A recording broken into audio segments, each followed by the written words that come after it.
Publicite en la radio 3755-525819. El desafío fue grande. Sabíamos que el camino era difícil, pero teníamos una meta: lograr la aceptación de nuestros oyentes a través de un trabajo serio, responsable, transparente y con profesionalismo. En gran parte, nuestro objetivo se ha cumplido. Lo que falta lo vamos perfeccionando día a día. Gracias a ustedes, con quienes queremos compartir en este nuevo aniversario la alegría de ser la radio.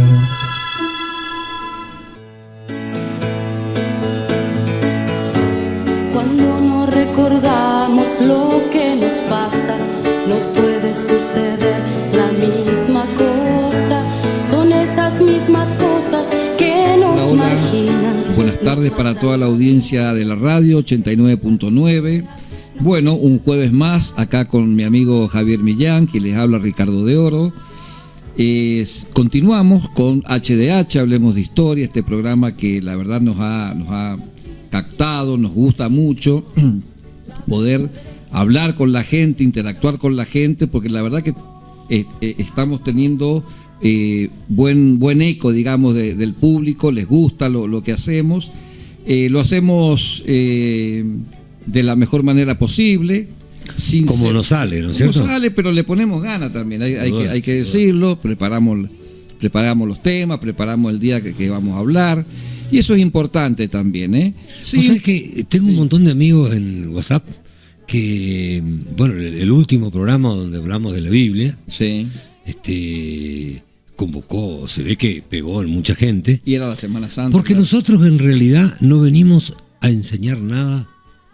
Si tuviéramos algo que enseñar sería a pensar, más que otra cosa, sí, ¿no? Porque no tenemos tantos conocimientos de historia para decir vamos a enseñar, y menos de la Biblia, vamos a enseñar historia, vamos a enseñar la Biblia.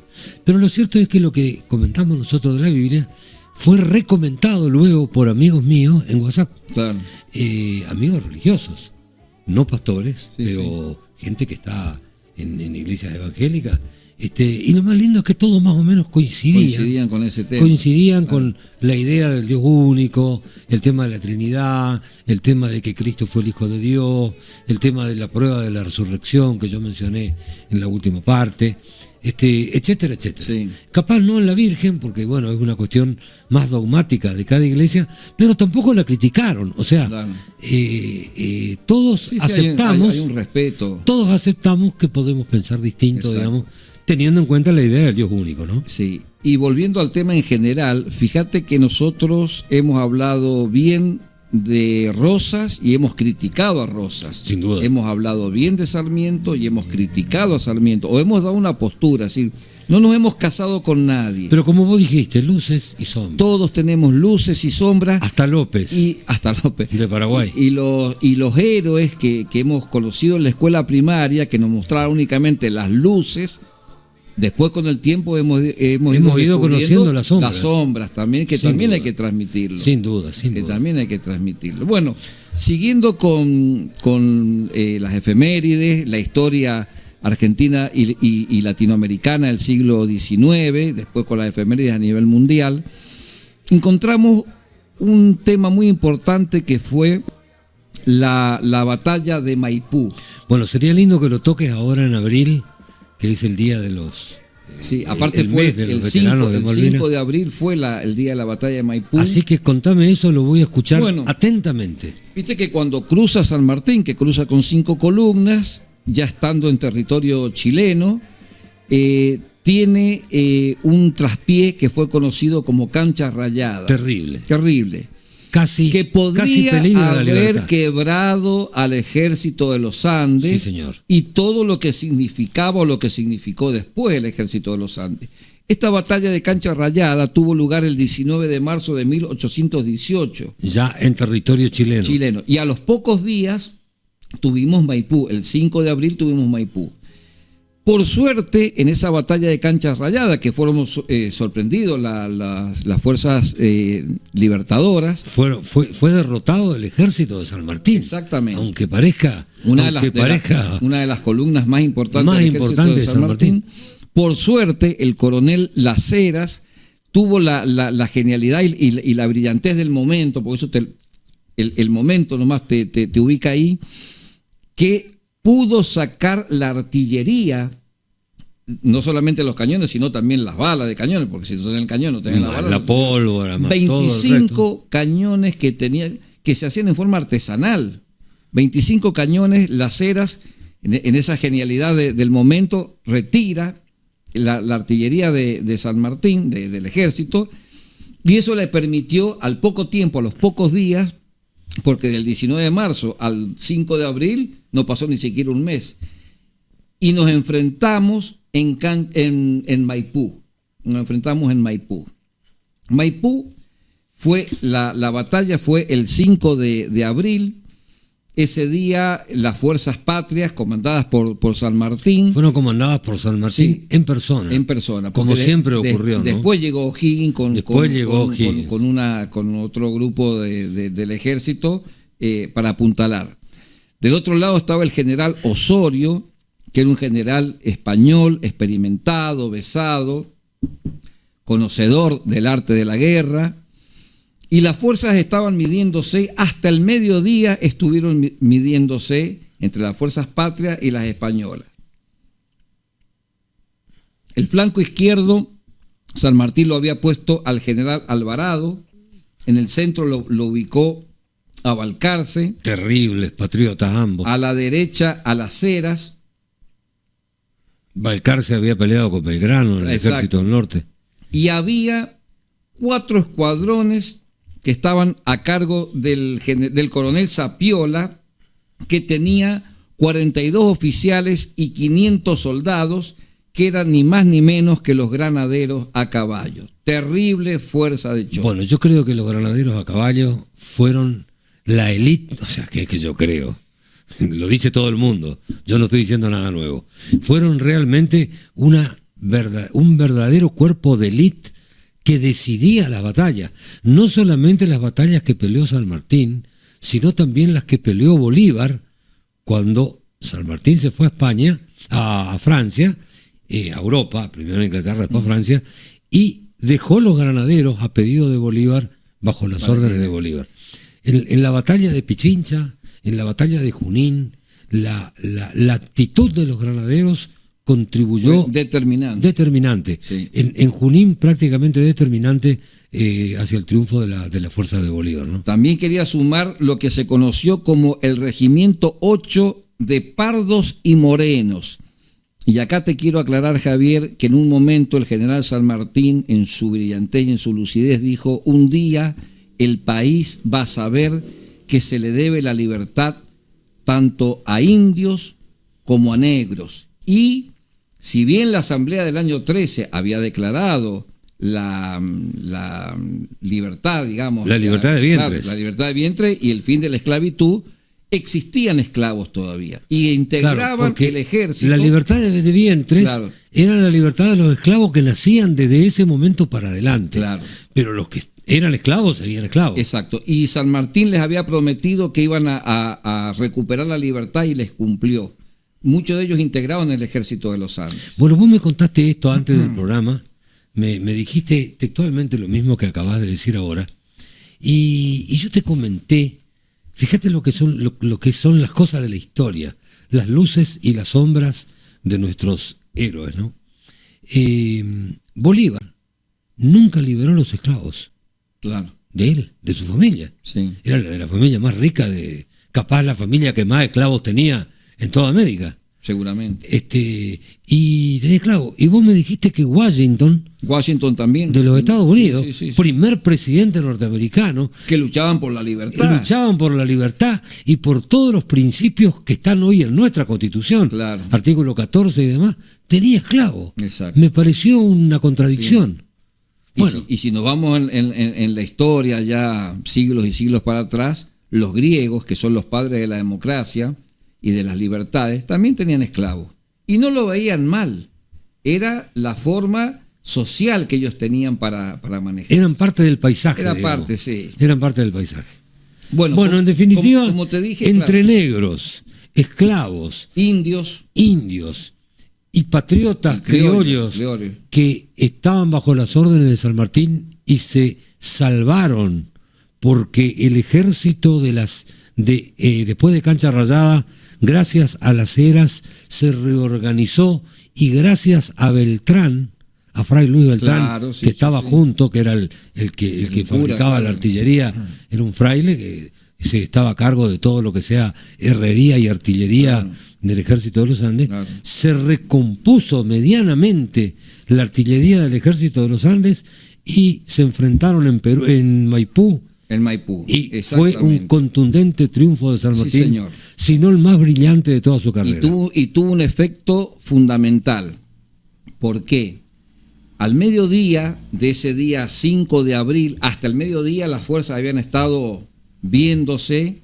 San Martín da la orden de que la artillería comience a descargar contra las fuerzas españolas, pero como dicen los historiadores, la batalla había entrado en una meseta. Estábamos como en un equilibrio de fuerzas. Nadie se animaba a dar el primer paso. En Maipú, 5.500 hombres bajo el mando de San Martín, 6.000 hombres bajo el mando del general Osorio, que no era ningún improvisado. Y aparte el ejército español de Chile era profesional. Era profesional. Se da cuenta de eso y manda San Martín, como a las 3 de la tarde, porque la batalla termina para las 5 o 6 de la tarde, manda el famoso sistema de pinzas y comienza a atacar con los granaderos, que era justamente... Eran su alfil. Y por la velocidad del caballo. Claro, exacto. Y por la velocidad del caballo comienza a atacar los flancos del ejército español y ahí puede quebrarlo. Te decía lo importante de Maipú, primero porque le da a San Martín, se gana a San Martín la jefatura del ejército de los Andes. Recordemos, después está el abrazo con O'Higgins, pero O'Higgins llegó después a Maipú. Sí, señor. O'Higgins llegó después. Viene el abrazo con O'Higgins. Representa ni más ni menos que la independencia de Chile y fundamentalmente catapulta al ejército de los Andes para que puedan embarcarse hacia el Perú. Bueno, gracias a la batalla de Maipú, San Martín comenzó a tener el título de libertador. Exacto. También lo tiene Bolívar al título de libertador, pero quería contarte algo. A Bolívar le dan el título de libertador en un congreso que se reunió allá en el norte de América del Sur, todos amigos de Bolívar. Claro. No quiero decir chupamedia, porque es una palabra que utilizamos mucho para los políticos de hoy, pero sí, chupamedia. Le dieron el título de libertador, entonces él se hacía llamar libertador. Ahora, San Martín se lo ganó en la cancha, porque el título de libertador se lo dio la historia. Exacto. Y se lo ganó sin haber invadido una propiedad privada, sin haber expropiado nada a nadie, sin haber violado una mujer, una india, un aborigen que hayan encontrado en el camino, o mujer de sus enemigos, sin haber incendiado una hacienda, una casa. O sea, se lo ganó en el campo de batalla, como él le llamaba el campo de honor. Sí. Te cuento eso quiero dejarlo en claro, porque son dos cosas fundamentales y que distingue a uno de otro. Te cuento una perlita. La batalla se produce cerca del río Maipo, que significa tierra trabajada o tierra arada. Pero en el parte de guerra que manda San Martín a Buenos Aires, no sabemos si, eran muchos analfabetos, o sea, los partes tenían muchos errores de ortografía. Y estaban hechos sobre el caballo. Claro, y aparte no sabían escribir. Bueno, cuando llega el parte de guerra a Buenos Aires, a poner en conocimiento de lo que estaba pasando, llega la palabra Maipú, con acento en la U. Pero el río se llamaba Maipo, y se llama Maipo hasta el día de hoy. Y significa, estas tierras que estaban ahí cerca de lo que es Santiago de Chile, tierra trabajada o tierra arada. Pero llegó como Maipú. Y nosotros pasó a la historia como la batalla de Maipú. Como la batalla de Maipú. Pero en realidad debería haber sido la batalla de Maipo. Sí, señor.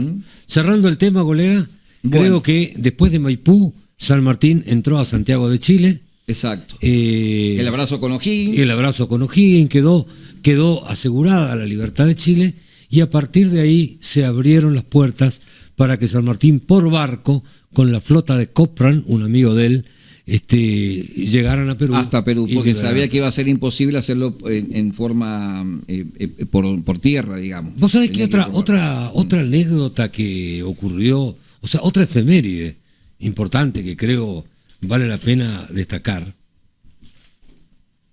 fue que el 3 de abril de 1493, los Reyes Católicos de España reciben en Barcelona, ciudad que hoy vamos de turista, ¿no? Claro. Reciben en Barcelona, España, a Colón, que había vuelto de su primer viaje. O sea, en octubre, el 12 de octubre de 1492, claro, llega Colón a una isla de las Bahamas, que hoy sería las Bahamas, llamada el Guananí. Después, bueno, anduvo por islas más grandes que claro, él bautizó a la Española, etcétera. Naufraga la niña, exacto. porque él viene en 3 carabelas y vuelve en 2. La Santa María, la Niña y la Pinta. Sí, y vuelve en 2, junto con los hermanos Yáñez Pinzón, que eran marinos portugueses excepcionales, ¿no? Elegidos por Colón para compañeros de viaje. Y bueno, es recibido por los reyes. Pero lo más lindo, lo que me enteré leyendo hoy a la mañana, es que llevaron un montón de cosas de acá. Claro. Llevaron 10 indios, o sea, 10 aborígenes, sí, a quienes Colón llamó indios pensando que había llegado a las Indias. Pensando que había llegado a las Indias, que era la costa este de Asia. Exacto. Sin imaginarse siquiera que habían encontrado un continente que dividía el océano en 2 y que se interponía entre España y las Indias. Exacto. Por eso le llamó indio. Dice que llevó maíz, mandioca, algodón, piña, batata, cacao, café, papa, batata, entre otras cosas. Claro. Y llevó 10 aborígenes. Que eran productos desconocidos para Europa. Absolutamente. Aparte dice que con el cacao y el café quedaron locos los europeos. Y el tabaco. Absolutamente. Claro. No vamos a hablar hoy de esa lucha ideológica entre el tema del descubrimiento de América, si fue un descubrimiento, si vinieron a saquear. Vamos a obviar la parte esa y vamos a dedicarnos exclusivamente a los hechos históricos. Claro, a los datos concretos. Como es espíritu del programa, ¿no? Dice que, bueno, Colón quedó maravillado con lo que encontró. Imagínate vos que haber encontrado las costas de América, todo es más grande que en Europa. Quienes conocen Europa sabemos que es todo chiquitito en Europa. Acá es todo grande. Vos te vas a Brasil y te das cuenta que... y para ir de una ciudad a otra tenés cientos de kilómetros. Lo que encontró Colón, el paraíso que encontró Colón en aquel momento, ¿no? Sin dejar de mencionar también que muchos historiadores hablan hoy día que en realidad el primero que llegó a América no fue Colón, sino que algunos hablan de que los nórdicos, los vikingos, claro. Los vikingos, a través de Groenlandia, llegaron a lo que hoy es América del Norte, a la costa de lo que es América del Norte. Exacto. Y hay hallazgos arqueológicos que así lo confirman, exactamente. ¿No es cierto? También otros dicen que llegaron a esta parte de América, primeramente los templarios, en secreto, como hacían todos los templarios, y que tenían su flota de barcos. Por supuesto, y que de acá llevaron el oro para hacer todas las iglesias que se construyeron en Europa en esa que época. También han encontrado signos de los templarios. De los templarios. Tal es así que Colón, cuando viene en sus 3 carabelas, el símbolo que tenía pintado en las velas, la cruz que tenía pintado en las velas de sus barcos, era similar a la que usaban los templarios. Era la cruz templaria, sí. La historia lo ha reconocido interpretan como que querían darle un mensaje a los indios de que venían aquellas personas que se habían ido. Exacto. Y bueno, haya sido el primero o no Colón, lo que sí quiero dejar en claro, que fue quien incorporó a este continente americano a la civilización europea. Exacto. Porque los vikingos vinieron y se fueron. Los templarios vinieron y de última se fueron. Sin embargo, después de Colón, vino la colonización de América. Toda la oleada europea. Por parte de 3 potencias principalmente. Sí. Inglaterra en América del Norte, España en toda América del Sur y América Central. Y parte de América del Norte, y Portugal en la parte de Brasil, claro, con el Tratado de Tordesillas, ya sabemos. Que recordemos también que cuando el rey y el papa descabezan a la Orden de los Templarios, dicen que con muchas carretas habían salido y habían ido hasta Portugal. Y bueno, venían también se embarcaron, digamos, a Europa. Es muy factible, porque por algo Colón trajo, que no era ningún improvisado. No. Trajo pero eso. Vos no ponés en tu vela cualquier signo. Cualquier signo. Exacto. Es una cruz específica con determinadas formas. Claro, que es la cruz templaria. La cruz templaria. Sí. Otra cosa que te quería contar es de que, bueno, vamos a la pausa y volvemos enseguida. Ahí nos están diciendo de la nuestro producción. Amigo Roberto. Vamos, empezamos. Bueno, seguimos con esta segunda parte del programa. Quería redondearte, colega, que con Colón vino el saqueo, vino la muerte de los aborígenes, vino la esclavitud, vino el robo, vinieron todas las torturas habidas y por haber, vinieron todas las maldades que trajo la colonización española en América. Pero también es cierto de que los españoles en la parte conquistada hicieron mucho, dejaron mucha cultura. Por ejemplo, cuando España construyó en América más universidades de todas las que había en Europa en esa época. Claro. Construyó hospitales, construyó lugares de ancianos, construyó edificios, construyó orfanatos, construyó iglesias, también trajo religiosidad. O sea, tenemos que ver las cosas. Hay que poner en la balanza los dos platillos. En los dos platillos. ¿Y sabes por qué te hago esta diferencia? Porque en América del Norte fueron los ingleses. Y donde pisan los ingleses no queda nada. Te cuento, en el oeste norteamericano exterminaron directamente las poblaciones nativas y no construyeron siquiera una carnada. No construyeron nada. Donde estuvieron los ingleses, depredaron. No construyeron nada. Depredaron. Eso quería contarte respecto de esa diferencia entre una cultura y otra cultura. Una cultura y otra. ¿Qué me ibas a contar vos de Luther King? Bueno, también hablando de negros, ¿no? Hablando de negros, con todo respeto, y negros rebeldes y negros que dieron su vida por la libertad, por los derechos civiles, porque él fue el paladín de los derechos civiles que justamente los negros no tenían en Estados Unidos. El día 4 de abril de 1968, en un hotel en Memphis,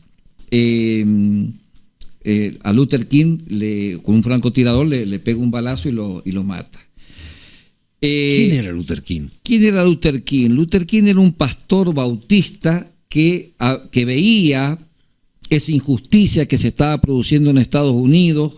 Comenzaban estos movimientos civiles por los derechos civiles. El negro, por ejemplo, no votó hasta 1965 en Estados Unidos. No podían ir vivían el apartheid total. Exactamente. El apartamiento total, no podían ir a los hospitales de blanco, no podían subir a los colectivos. Tenía un colectivo para ellos. Era diferenciación. Claro, la esclavitud, fíjate vos, que lo que habíamos hablado recién de la Asamblea del año 13, cuando da por abolir la esclavitud, bueno, en Estados Unidos también con Lincoln dieron a abolir la esclavitud, pero de hecho la esclavitud siguió, el maltrato siguió, la falta de derechos siguió. Luther King, desde su religiosidad, pastor bautista, como dije, comienza a hacer reuniones, comienza a moverse, comienza a peticionar ante las autoridades. ¿Para qué? Para que los negros tengan los mismos derechos que tenían los blancos. Por eso se llama el campeón de los derechos civiles. Y hubiese sido presidente de los Estados Unidos, si hubiese sido el primer presidente negro de los Estados Unidos, claro, si como no fue Obama, como terminó después siendo Obama muchos años después. Exactamente. Vos pensás que en ese momento ni siquiera tenían acceso a las universidades. La cultura del negro pasaba medio como por la clandestinidad, digamos. Sin duda, sin duda. Habían escuelas para negros, pero muy precarias. Sin duda. Bueno, en 1964 a Luther King le dan el Premio Nobel de la Paz y esto lo pone en el tapete mundial. Casi en la Casa Blanca. Lo pone en el tapete mundial y entonces Estados Unidos se da cuenta que tiene una persona a quien va a ser difícil tocarlo porque ya el mundo lo ha visto. El mundo lo ha visto. El Premio Nobel le da esa característica, esa facultad. Y te quería contar lo siguiente. Esa noche que lo matan a Luther King, iba a haber, lo matan durante la tarde. A la noche iba a haber un show, un festival, en esa marcha sobre Washington. Y uno de los que iban a tocar en música se llamaba Ben Branch. Y Ben Branch tenía una canción que se llama Señor, toma mi mano. Luther King, herido de muerte, le pide a un asistente que le diga a Ben Branch, toca esta canción en honor a él. Ya sabía que estaba muriendo. Estaba muriendo. Señor, toma mi mano. ¿Qué tal, así, no? Así que la verdad, gente que dio su vida para que el resto viva mejor. Eso es lo que hay que destacar. Fíjate lo que hablábamos de las religiones en el programa pasado y de que nadie puede ponerse el mote de religión verdadera y nadie se puede creer más que nadie porque no todo el que diga Señor, Señor, claro, entrará en el reino de los cielos. Así lo dijo Cristo. Pero hablando de religiosos famosos, te quiero contar que el 2/4 del año 2005 falleció Juan Pablo II, Karol Wojtyła, que fue el primer papa no italiano de la historia de la Iglesia Católica, llamado el Papa Viajero, quien tocó los corazones en el mundo de millones de personas. Creo que ningún católico movilizó tanta gente como el Papa Juan Pablo II, porque no llegaba solo a los católicos. Él llegaba a todo el mundo, a todas las iglesias, porque se reunía con representantes, con pastores, con autoridades de todas las iglesias en el pos de la unidad. Recordemos que bajo el papado de Juan Pablo II cae el muro de Berlín. Llega a Polonia. Fue aplastada la teología de la liberación. Claro, sabiendo que en Polonia corría riesgo de vida, cierto, que estaba Lech Walesa con el grupo de Solidaridad, que lo llevó al Vaticano con toda su familia para salvarle la vida, y lo mostró ante el mundo, porque una vez que vos te fotografías con el Papa, sos intocable. Exactamente, le salvó la vida a Lech Walesa, porque el régimen comunista lo iba a matar, como había matado a otros líderes sindicales. Entre Reagan y Juan Pablo II terminaron de terminar el comunismo. Exactamente. Esa fue la verdad. Cae el muro de Berlín y comienza este fin del comunismo en Europa, porque en Europa del Este. Bueno, ¿no? Terminó Gorbachev arrodillado en el Vaticano ante el Papa. Sí. Tengo la foto guardada por ahí en algún disco rígido. Sí. La guardé como recuerdo, ¿no? Porque fue la crisis económica también rusa que los terminó liquidando. Vos sabés que yo a mi segundo hijo le puse Pablo por Juan Pablo II. Bien. Tenía ganas de ponerle Juan Pablo II. Pero la madre me dijo, no le pongas Juan Pablo II porque te permito que le pongas Pablo. Claro. Ella me dejó elegir el nombre. Pero no Juan Pablo II porque le vas a poner amigos y enemigos de entrada. Deja que él se gane sus enemigos después, porque no sabés el mundo que viene después, si no va a haber luchas entre las iglesias, si no va a ser la iglesia católica perseguida, y él con el nombre Juan Pablo II ya va a tener un destino. Fue criteriosa, digamos. Ponele Pablo. Pero Dios sabe que yo le puse Pablo por Juan Pablo II, y lo primero que hice cuando tuve la oportunidad de ir al Vaticano fue ir a la tumba de Juan Pablo II.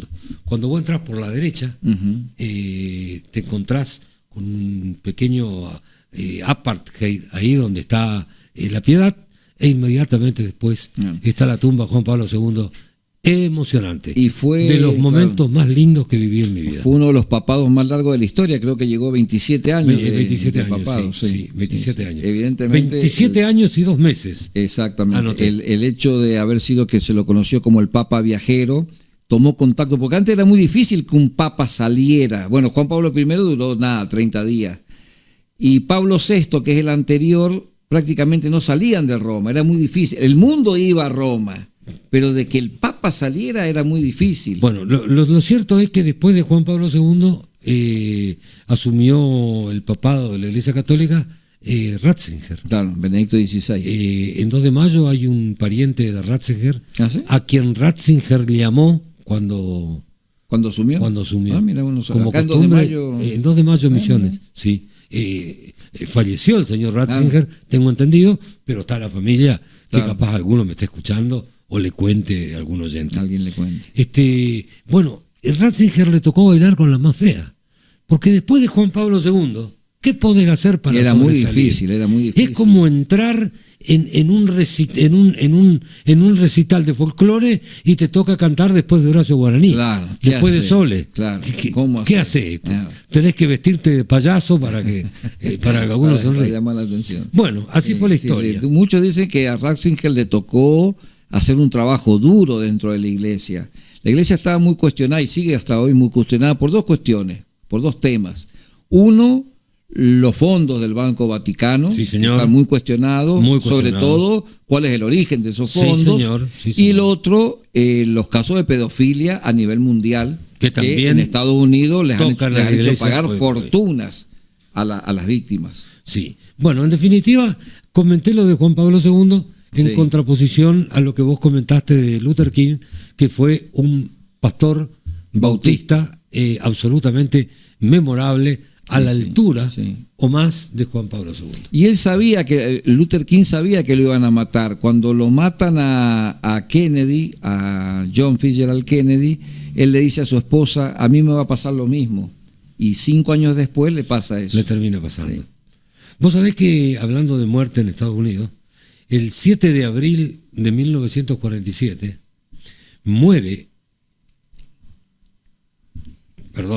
el 8 de abril de 1899 muere Martha Place, que muere en la silla eléctrica. Fue la primera mujer ejecutada en una silla eléctrica. No sabía. Viste que en el programa pasado yo te hablé de la manera de ejecutar de los distintos países, y te dije que en Estados Unidos la manera de ejecutar a las personas es mediante la horca. Claro, la horca fue durante muchos años, pero también se incorporó como una manera muy particular de ejecutar a las personas la silla eléctrica, para tratar de evitar el menor sufrimiento posible, y bueno, hasta hoy se usa, y muere Martha Place, por suerte, en un abril en los últimos de años, 1899. Sí, por suerte en los últimos años ha habido muy pocos casos de silla eléctrica o de ejecución. Recordemos que en Estados Unidos, como son estados, en un estado existe la pena de muerte y en otro no. ¿Entendés? Por suerte, esto de las ejecuciones prácticamente han terminado. Vos sabés que aunque no sea el espíritu de este programa hablar de política y de derecho, no tenemos esa intención, yo te quiero contar que la pena de muerte es una pena que ha sido en derecho muy cuestionada. Sí, hasta el día de hoy. Porque la muerte no tiene marcha atrás. Fíjate que si tenemos un tipo 10 años preso injustamente, como ha ocurrido en más de una oportunidad en distintas partes del mundo, y aún en Estados Unidos, que tiene uno de los mejores sistemas de justicia del mundo, está preso injustamente, y bueno, no se le puede devolver los años que estuvo preso. Bueno, pero se le da una indemnización, se lo reconoce en la historia como un inocente que sufrió el fin no querido de la justicia, que es tener un inocente preso, y está el caso del huracán Carter, un boxeador. Pero tiene otro caso, pero tiene la posibilidad de una reparación, aunque sea mínima. Exacto. Sin embargo, porque no hay dinero que repare una libertad una prisión injusta, ¿no? Pero la pena de muerte no tiene reparación. No tiene reparación ulterior. Es muy cuestionada en todo el mundo, porque en definitiva la pena, cuando vos ves el sentido de la pena, y nuestro derecho lo dice, nuestro derecho positivo y también la jurisprudencia, que las cárceles son para recuperación de los internos y no para castigo. No, la Entonces, si vos intención no es ponés vos castigarlo, ponés la pena de muerte, no hay recuperación. sino reeducarlo, claro. Y si la pena de muerte imposibilita Es la imposible. reeducación. Siempre- En eso tenés toda la razón, colega. Siempre le digo eso. Las cárceles no son para castigo, sino para recuperación de los internos. Y esa lucecita, como vos decís, dentro de 5 años, dentro de 10 años, le da ese motivo de vida también a la persona. Vos sabés que, Increíble por cómo, supuesto, cómo por supuesto. nuestra mente necesita saber que en algún momento puede. Tenemos una salir. esperanza. Exactamente. Y eso, evidentemente, la pena de muerte pone fin a todo Pone eso. fin a todo eso. Bueno, también la pena de muerte está el tema religioso, de que nosotros no somos nadie para Quitar la vida a otra persona. Creo que en Exactamente. cualquier religión se cuestiona Y siempre el la pena de mandamiento no matarás. el mandamiento no matarás de los 10 mandamientos. Bueno, otra efeméride que me llamó la atención fue que el 7 de abril de 1947 muere Henry Ford. Ujú. Viste que, ¿te acordás de los Ford A cuando éramos chicos? Sí. Los Ford A, los Ford T, Sí. los Ford 4, los Ford 3, Ford 4. Ford fue un industrial norteamericano que llevó a su máxima expresión en su época la cadena de producción. A ver si me explico. Si tenemos un galpón grande y nos ponemos a hacer un auto, vos una pieza en un rincón, yo otra pieza en un rincón, y venimos y conversamos y lo armamos entre los dos, vamos a estar 5 años para armar un auto. Él llevó a su máxima expresión lo que se llama la cinta de Claro, producción. la cadena, como cadena de bien dijiste, la cadena de producción. Que es un trencito con una Claro. cinta que va llevando el proyecto Claro. del auto y lo va haciendo pasar por distintos estadios, Y en donde cada operario hace una cosita. hace una cosita Y sigue. y sigue. Y espera el otro auto que viene, Claro. hace la cosita y sigue. Y en definitiva, al terminar la ronda, Sale el auto. sale el auto completo. Exacto. Esto lo logró hacer Henry Ford y con esto logró su sueño. Porque él decía, si yo hago autos y mis operarios de la fábrica no los pueden comprar, Claro. no tengo mercado. Ahora, si yo logro un auto tan lindo y tan barato que mis operarios lo puedan comprar, quiere decir que tengo un futuro enorme en la economía. Y lo tuvo y Sin duda. mete un bocadito. Vos sabés Sin que duda. cuando empezaban a salir los primeros Ford T, que era el auto económico, porque estaban los otros, los Cadillac, señor. el otro Sí, auto, señor. el Ford T costaba entre $800 y $850, que para esa época Era muchísimo dinero. Mucha plata.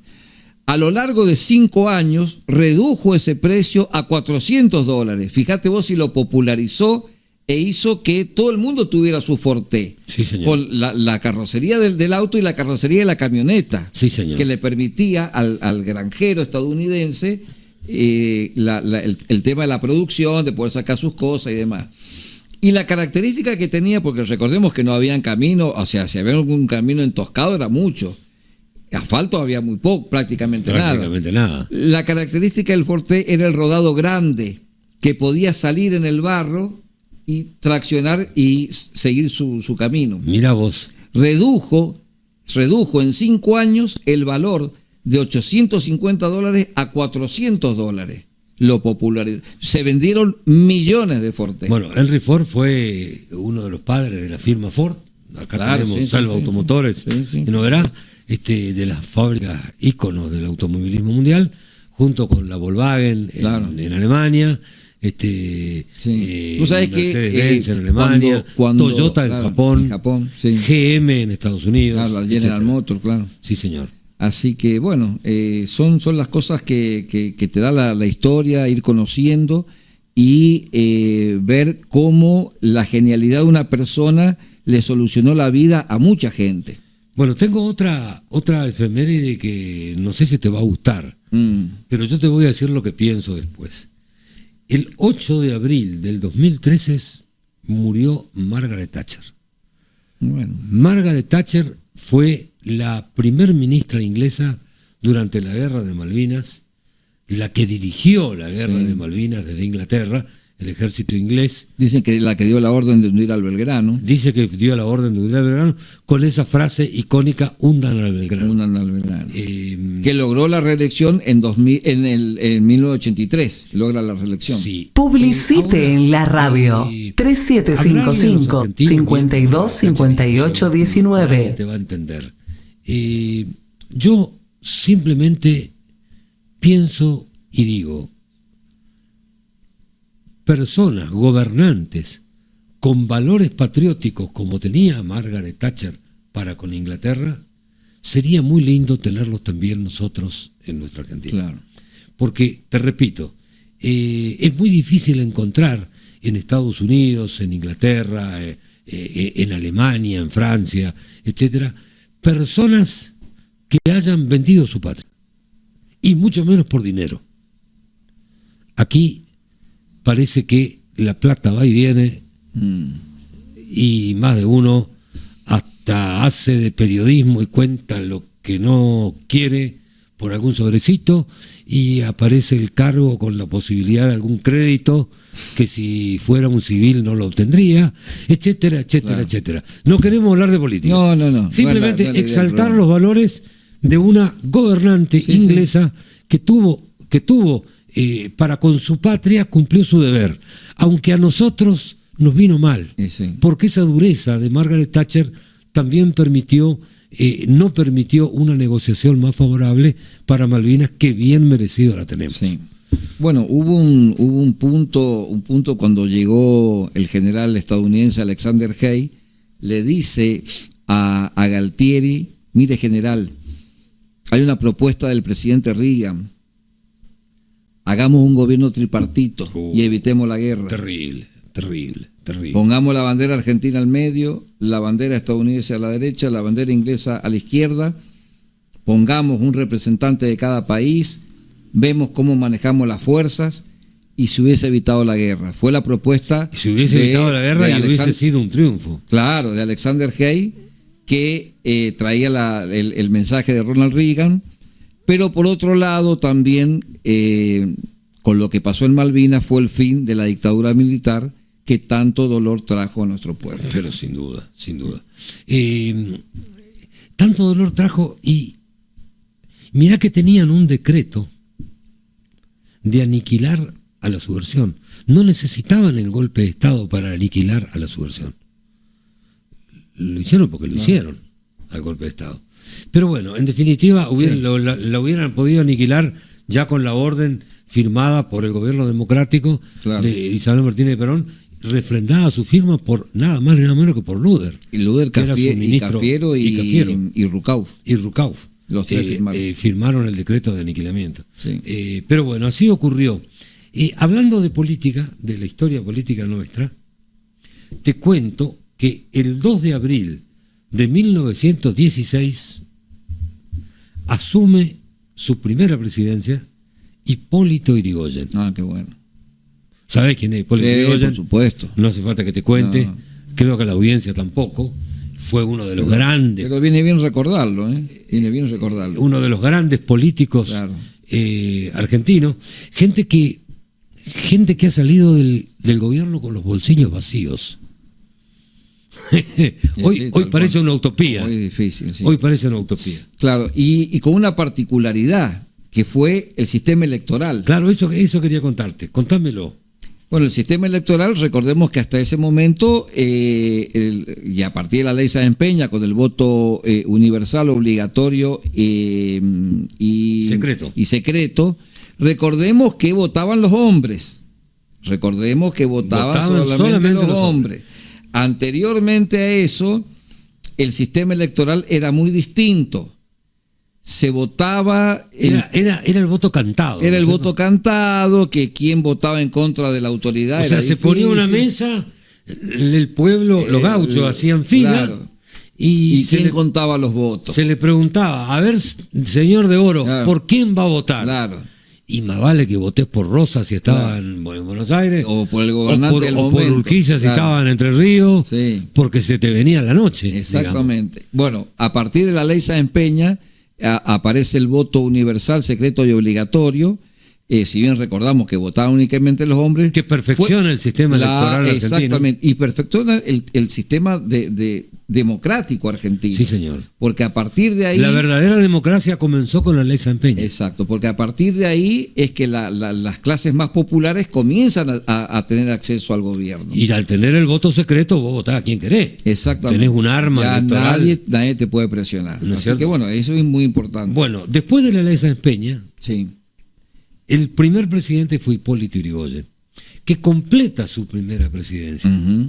Y luego vuelve a ganar No, porque después viene Marcelo Torcuato de Alvear. de Marcelo Torcuato de Alvear. Y luego vuelve a ganar Hipólito Yrigoyen en 1828, y ya viejito. Y fíjate lo que te quiero contar hablando de los gobiernos militares. El segundo gobierno de Hipólito Yrigoyen, en 1930, fue derrocado por el primer golpe militar de la historia a cargo del general Uriburu. Uriburu y Justo. Bueno, eso, hablando de política, Sí. creo que vale la pena recordarlo, ¿no? Así. ¿Por qué vos decías que las mujeres no votaban? No, en no, aquella porque época? el voto femenino viene después con Perón. Eso quería comentarte. Claro, el voto ¿Cuándo? femenino viene en 1952, si mal no recuerdo. Por eso se dice que Evita le pedía, Claro, como un pedido de alcoba, le pedía exacto, ser la vicepresidenta. a su esposo. Claro, bueno, si se instituye el voto femenino, hay una frase que dice así: Perón dijo, mi primer presidencia la gané con los hombres, con el voto masculino. Sí. La segunda la gané con las mujeres, con Sí. el voto femenino. Y la tercera con el voto de la juventud, que es lo que conocimos después, en 1973, el regreso de Perón después de 17 años de exilio. Bueno, yo te comenté lo que comenté y te hice comentar esto que comentaste vos recién, para significarle al oyente de que nuestra Constitución estableció un sistema democrático, pero fueron las leyes Sáenz Peña y las leyes del voto femenino durante el gobierno, Claro. y las leyes del voto femenino durante el gobierno de Perón, que concretaron el sistema democrático establecido en la Constitución, porque crearon un sistema electoral donde votaban hombres y mujeres y donde el voto era secreto y la persona podía votar a quien quería, Claro. y eso hizo a un sistema democrático más perfeccionado. Claro. Hoy todavía seguimos pensando en cosas que podían perfeccionar el sistema democrático, pero son retoques al lado de estas reformas estructurales Claro. del sistema electoral que fueron la ley Sáenz Peña y la ley del voto femenino. Y recordemos también respecto al tema del voto, que muchas veces se habló del famoso voto calificado, en donde no iba a valer lo mismo el voto de Juan que el voto de Pedro, porque supuestamente Pedro era universitario y Juan no lo era. Por suerte nunca prosperó este tema, y hasta el día de hoy un voto es un voto y vale lo mismo que sea de Juan o que sea de Pedro o de María, que hablando Bueno, de vos sabés voto que femenino. yo tengo mis reparos, pero como no es espíritu del programa Claro. hablar de política, Además sería muy difícil implementar. claro, sería muy difícil. Aparte son ideas. Sí. Lo cierto es que ante la confrontación de ideas de cómo debe ser el voto, que el voto sea universal parece la solución más Exacto, justa. exacto. Así Secreto que- y obligatorio. Secreto y obligatorio. Sí, señor. Bueno, contame alguna otra, Bueno, alguna otra anécdota, alguna otra efeméride. En 1919, Parece que... Bueno, te quedan 4 minutos. bueno, no, quería decir Emiliano Zapata en México, que muere en el 10 de abril de 1919. De los grandes de lo héroes grande. Él mexicanos. había nacido en 1879 en Morelos, y fue también un luchador, y así como Luther King dio su vida por los derechos civiles, Zapata dio su vida Por porque los él quería derechos. una nueva constitución Sí, señor. mexicana, Sí, señor. juntamente con Pancho Con Villa. Pancho Villa y Huerta, que fueron los tres Exacto. mexicanos. Que no quería ser presidente. Notables de la Fíjate vos historia, la historia cómo va llegando, ¿no? Y él dijo, México necesita una nueva constitución. Esa constitución tenía que contener estas grandes masas de personas que al igual que Artigas, que decía que mucho tiempo antes, que decía que la tierra tenía que estar en manos de los trabajadores, lo mismo decía Emiliano Zapata. ¿Por qué? Porque las tierras en México eran de un señor feudal, por así decirlo, los grandes latifundistas, y la gente no tenía... Era esclavos prácticamente, con otro nombre, eran esclavos de los terratenientes. Exactamente. Y Emiliano Zapata se lucha por los derechos de los agricultores, digamos, que no eran dueños de la tierra. Y eso se termina colocando en la Constitución de 1917, 2 años antes del asesinato de Emiliano Zapata, estos derechos agrarios, estos derechos civiles para las grandes masas que otra forma no iban a tener acceso a las tierras. Bueno, señores, ha sido un gusto estar con ustedes una vez más. Hemos hecho lo que hemos podido. Tratamos de transmitirle el amor a la historia, el mismo amor o más grande del que tenemos nosotros.